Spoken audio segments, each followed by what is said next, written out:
Hi everyone and welcome to Consulting Bites. Today we will talk about leadership styles as described by Kurt Lewin, a German-American psychologist. So let's look at the 4 leadership styles, the advantages and disadvantages of each style, when to use them, and of course how to use the framework in your advantage.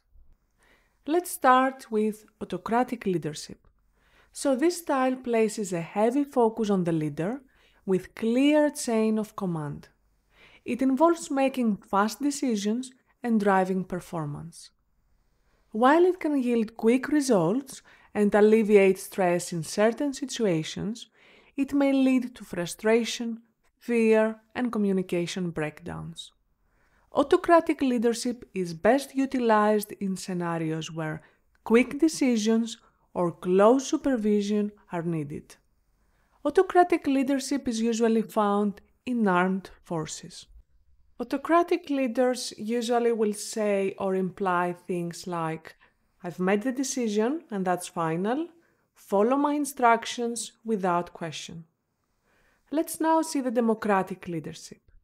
This style prioritizes the team with decision-making coming from all team members. It fosters a collaborative spirit, boosts company morale, and leads to high-performing teams. However, it may result in slower decision-making and over-dependence on the team. Democratic leadership is ideal when subordinates are experts and when creating a sense of ownership is essential. Google, for example, usually embraces a democratic style. Democratic leaders usually will say or imply things like, "Your opinions matter and we will make decisions together. I value your expertise and I want to hear your thoughts before moving forward."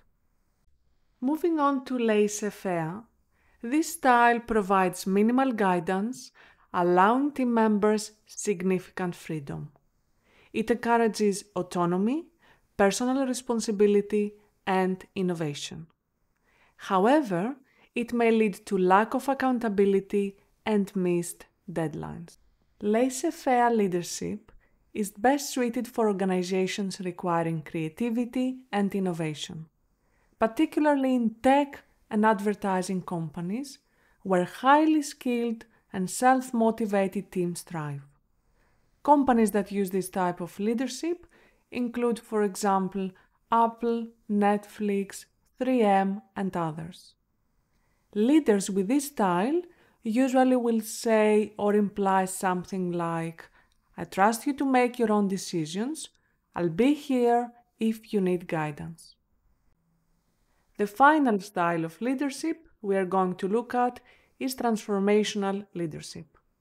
Now this style models behavior, sets clear goals, and provides constructive criticism.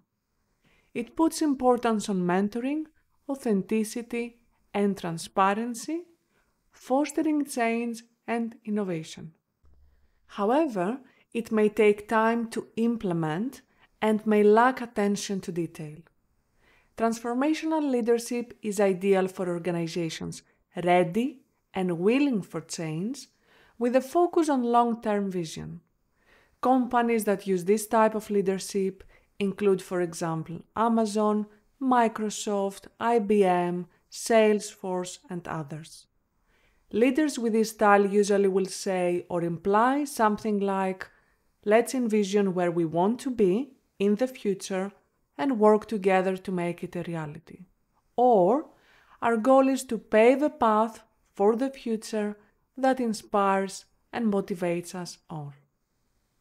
And now you might ask, okay, now we know what is what, but which is the best leadership style to use? Well, there is no straightforward answer to this one. This depends on so many factors like organizational culture, team composition, task complexity, time constraints, employee development, and of course, the external environment.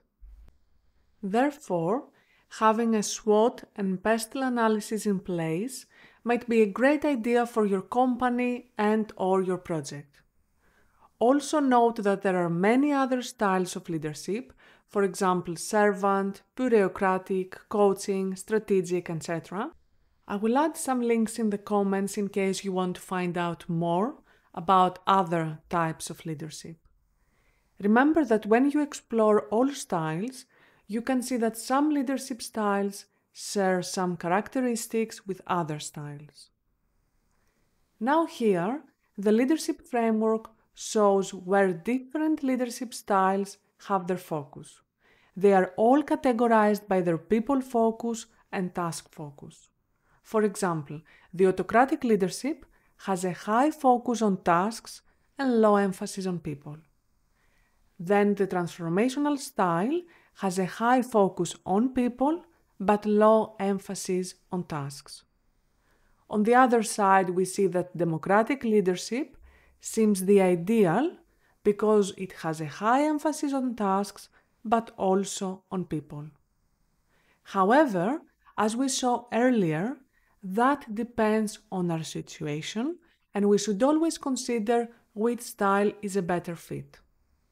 Finally, laissez-faire has a low emphasis on both tasks and people. Let's now see the numbers that we see in each box. The autocratic leadership is number 1, which means that it's good for people with very low level of skills, where laissez-faire is 4, and this works better for people who have higher skills and can self-direct. Therefore, this means that the leader's behaviors should change according to which skill level their subordinates are. That's it from me today. I hope you enjoyed this lesson and I look forward to seeing you in the next one. Until next time, stay well, stay curious.